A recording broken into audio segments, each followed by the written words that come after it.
Let's dive first into this world full of dark humor and crazy fights. Our main character, Nate, is basically a super underrated bank assistant manager. He leads an ordinary life, but who'd suspect Nate's huge secret? Pouring coffee that day, Sherry suddenly tapped him, nearly spilling his coffee and burning his hand. Sherry apologized, but Nate thought, no biggie, I'm Superman. To spare her guilt, he waved goodbye and dashed out of the break room. Back at the office, as he prepared for an ointment, Sherry burst in, and Nate hid his hand for a shock. Sherry invites him to dinner after work. Nate hesitates, wanting to refuse, but inside, he's thrilled, realizing it's a great idea. As she turns to leave, Nate chases, thinking, okay, I surrender to this charm. After being away for 10 days, it sounds great. Nate's as happy as a kid, chasing that long-awaited dream. After work, they hit up a restaurant. Sherry wonders why Nate skips the main course. Despite saying he's not hungry, she forces kick on him. Nate stubbornly declines, saying, sorry darling, my diet plan is a bit strict, but I'm totally down to what. Sherry jokes, are you on a diet? Nate says no, I have a rare biological condition. Seeing Sherry's curious eyes, Nate decides to spill the beans. His genetic condition has a long name, but simply put it means he can't feel a thing. It doesn't sound bad, but impacts him everywhere. All furniture at home is cushioned to avoid injuries. He can only eat pureed food, fearing biting his tongue. He's cautious in the shower, with a caution, hot, sticker on the warm water button. Plus, he sets an alarm every 3 hours to use the bathroom, or he might end up losing control. After hearing Nate's story, Sherry feels guilty, but Nate has come like a ninja. He's basically used to it. The doctor said this condition's average lifespan is 25, but Nate, now 30, thinks who said my life lacks excitement. So does that mean I can't eat? Like that small piece of cake? Oh, come on, I can totally manage. Sherry looks doubtful. Are you really not going to bite it? Seeing her seriousness, Nate cautiously takes a bite, not wanting to let her down. It's his first time ever. Nate is utterly conquered by the taste, grinning like he'd just discovered a new continent. On the way home, Nate tells Ross about Sherry's art exhibit invite. Ross calls it a future dating opportunity. Ross' pep talk gives Nate a confidence boost, and soon she's at the art exhibit. Sherry excitedly runs up to her. She figured this big guy would stand her up, but lo and behold, he actually came. This scored Nate some major points. To celebrate, they go to a nearby bar.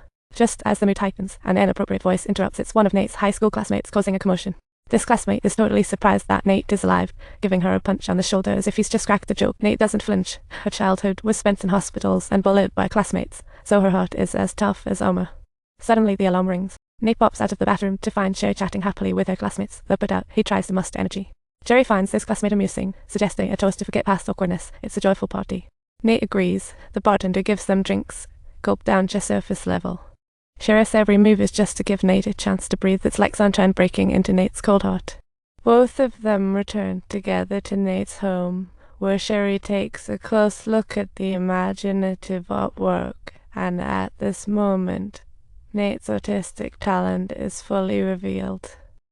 That night, they share a wonderful moment, and Nate thinks, my happy life is finally starting. But fate decided to play a prank on him. Today just happens to be Christmas, and life's comedy is about to unfold. Watching Sherry bustle about, Nate's ready to say hi, when suddenly 3 guys dressed as Santa burst into the bank. Let the show begin. The robbers easily take control of the scene, leaving everybody flat on the floor, and Nate thinks, what a terrible Christmas party. They grab the bank manager, demanding the password. He resists, and bam! A shot to the head.